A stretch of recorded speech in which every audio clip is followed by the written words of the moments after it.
Well, good afternoon, morning, whatever it is, chemistry buddies.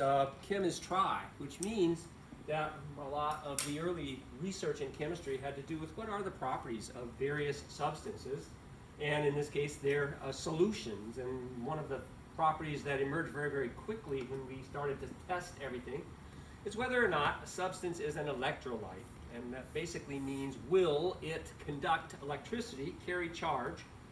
And the way that we're going to test this today is with our Super Custom Deluxe Conductivity Tester, which consists of a light bulb and these two electrodes sticking down out of the bottom. And the idea here is if we put those electrodes in a substance that conducts electricity, then the charge will move between those two electrodes, the light bulb will light up, and hence we have a electrolyte. And the brightness of the light bulb can be used to kind of give us a general reading on how strong the electrolyte is, although there are lots of variables there.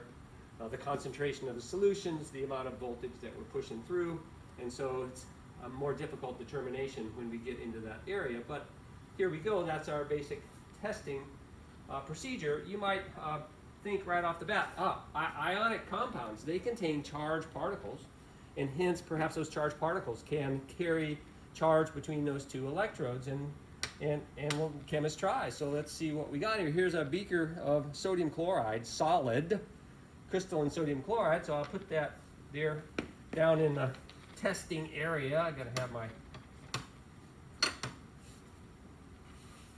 and I'm gonna then stick my tester into that solid sodium chloride, and then I'm going to plug in the electrolyte tester, and we see that, nothing happens. And so, what's the problem? Well, if you think about it, the problem here is one of mobility. That is to say, although the sodium chloride solid contains sodium and chloride ions, they're locked together and there's no mobility, so they can't move between those electrodes. And as a result, we say that solid sodium chloride, all solid ionic compounds, are going to be non-electrolytes because of that mobility problem. A very different result if we make our sodium chloride aqueous. That is to say, if we put the sodium and chloride ions in water, as you know, they separate, and separation then allows them, at least in theory, to move. And now if I plug in our tester in that aqueous sodium chloride, whoa, lordy, lordy, lordy, bright light demonstrating then that aqueous ionic compounds, because they consist of oppositely charged particles, are strong electrolytes because the charge moves readily between those electrodes in our tester. You might wonder about the status of water. Everyone's always sort of worried about swimming when there's lightning and thunder and all these horror stories about getting electrocuted in the bathtub and whatever. Interesting that we'll sort of test that out. Here's a beaker of deionized water, which, as you know, essentially is a statement that the water has been purified to contain, as near as we can do it, only H2O molecules. So if I stick our conductivity tester in there, plug it in,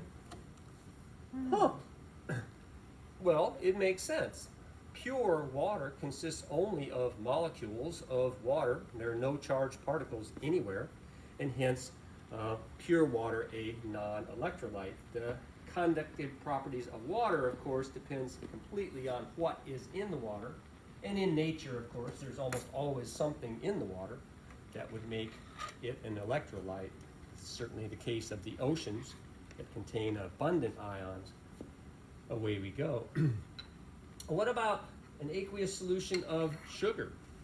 Here's C12H22O11. Big molecule, maybe some charged particles in there. Stick it in the probe, plug it in. No response at all. And the reason, of course, is that in chemistry parlance here, our solid sugar, when it goes into solution, is simply surrounded by water molecules, but no charged particles are produced, and as a result, electricity can't be carried between the two electrodes, and we say that aqueous sucrose, table sugar, is a non-electrolyte because of the lack of any charged particles.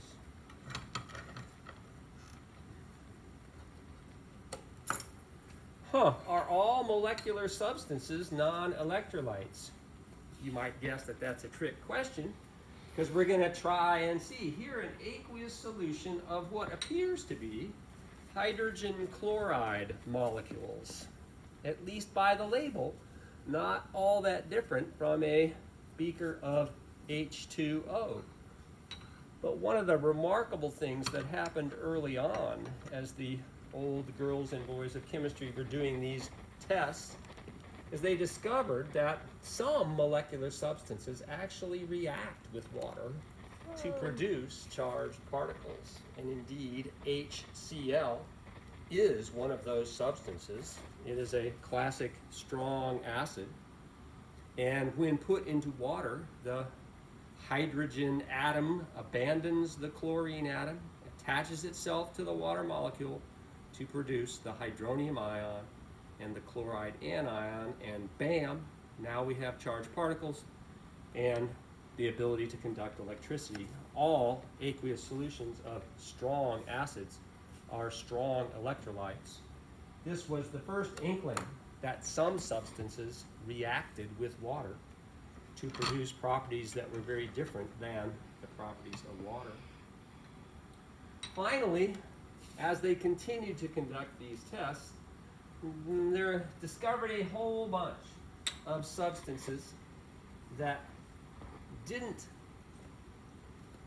dramatically light up the light bulb, but we could certainly see that there was some charge being carried between those electrodes. Here, an aqueous solution of acetic acid, better known as vinegar, HCH3COO, producing much less illumination than the strong acid HCl, and this of course suggests to us the presence of those charged particles. And indeed, acetic acid does ionize, but to a very limited extent. It is the classic weak acid, of which there are many, and they are all important in biological and environmental systems, and all of those weak acids are weak electrolytes, and indeed their very existence was discovered by this simple test that was used to determine the properties of solutions.